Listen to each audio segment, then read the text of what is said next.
جو انہوں نے 5 اگست 2019 کو توڑا وہ کشمیر کا گھمنڈ تھا، اور کہ جب انہوں نے پہلا ریزولوشن کیبنٹ میں لایا وہ انہوں نے اسٹیٹ ہوڈ پہ لایا، انہوں نے 370 پہ نہیں لایا، اور اس وقت بھی انہوں نے بات ہمیں لگا ان کی نیت کیبنٹ میں اسٹیٹ ہوڈ کی ہے، اور یہ بھی میں آپ کو بولتا ہوں پرائم منسٹر نے، ہوم منسٹر نے فلور آف ہاؤس پہ کہا کہ ہم جموں کشمیر کو اسٹیٹ ہوڈ دیں گے، چیف منسٹر صاحب نے پہلی کیبنٹ جب کی انہوں نے بھی اسٹیٹ ہوڈ کی، بربادی ہوئی جو اسٹیٹ کی تباہی ہوئی وہ سر عام ہوئی، وہ جنگل میں نہیں، اب کچھ لوگوں کو برا لگا ہو، بٹ ہماری ابھی بھی گزارش ہے کہ سیاست کے بنا اس ریزولوشن کو یونینسلی سپورٹ ملنا چاہیے، کیونکہ جموں کشمیر میں الیکشن 5-6 سال کے بعد ہوئے ہیں آفٹر ایبروگیشن، 5 اگست 2019 کے بعد یہ پہلا اسمبلی کا ہاؤس ہے، اور it's a historic day for many of us, اتنے لوگوں نے ووٹ ڈالا ہے، اور لوگوں کے جو سینٹیمنٹ ہے انہوں نے اعتماد دیا اس سرکار کو، خاص کر عمر صاحب کی سرکار کو۔ ہماری ریزولوشن کا غرض آج اس اسمبلی میں یہ نہیں تھا کہ ہم پالیٹکس کریں یا کسی چیز پہ بات کریں یا اپوزیشن کریں، یہ ریزولوشن جموں کشمیر کے پہلے لیڈر شیخ محمد عبداللہ کی لیگیسی کی بات کرتا ہے، اور جموں کے مہاراجہ جو جموں کے ہندو مہاراجہ تھے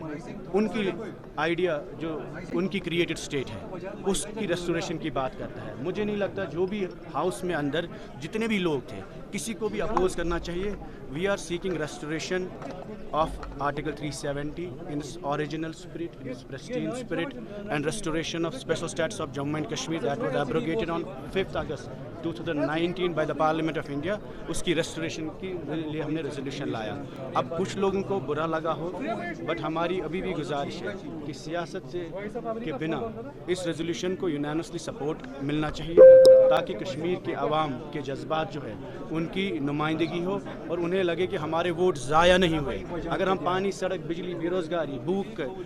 اس کے لیے ہم ویٹ کر سکتے ہیں، لیکن this resolution is about the dignity and identity of people of Jammu Kashmir, so this should be the first priority and the first business of this house. اس لیے ہمیں لگا کہ آج کا دن مہتوپورن ہے، امپورٹنٹ ہے۔ باقی ہم نے اسپیکر صاحب سے گزارش کی کہ اس کو بزنس میں لایا جائے، آج نہیں کل پرسوں، 3-4 دن ہیں ان کے پاس، they can bring it and make it part of a business. We have requested him, humbly we have requested him to make this resolution as part of business, اور ہم اس ریزولوشن پہ نیشنل کانفرنس کا support بھی مانگتے ہیں۔ اب رہی بات جو عمر صاحب نے الزام لگایا کہ انہوں نے ہم سے بات نہیں کی، وہ وجہ یہ ہے کہ جب انہوں نے پہلا ریزولوشن کیبنٹ میں لایا وہ انہوں نے اسٹیٹ ہوڈ پہ لایا، انہوں نے 370 پہ نہیں لایا، اور اس وقت بھی انہوں نے بات نہیں کی، اور جب وہ پہلی بار چیف منسٹر بن کے دلی چلے گئے تو they should have consulted every one, they should have hold a all party meeting and consulted آل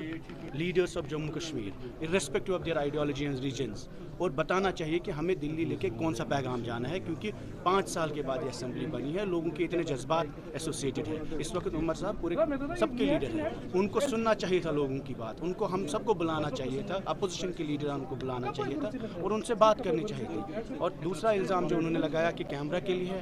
370 کی جو بربادی ہوئی، جو اسٹیٹ کی تباہی ہوئی وہ سر عام ہوئی، وہ جنگل میں نہیں ہوئی، وہ کیمرہ پہ کھل کے ہوئی۔ 5 اگست کو جس جموں کشمیر کے ساتھ وہ پارلیمنٹ کے ہاؤس سے ہوا، and it was well recorded. Whatever happens on 5th August cannot be a secret. It's not a state secret. We should fight for restoration of Article 370 and special status of Jammu and Kashmir in open press, open media, streets pe, sadkon pe, assembly mein, open camera mein. Yes, this is an exercise also to address media because it's very important.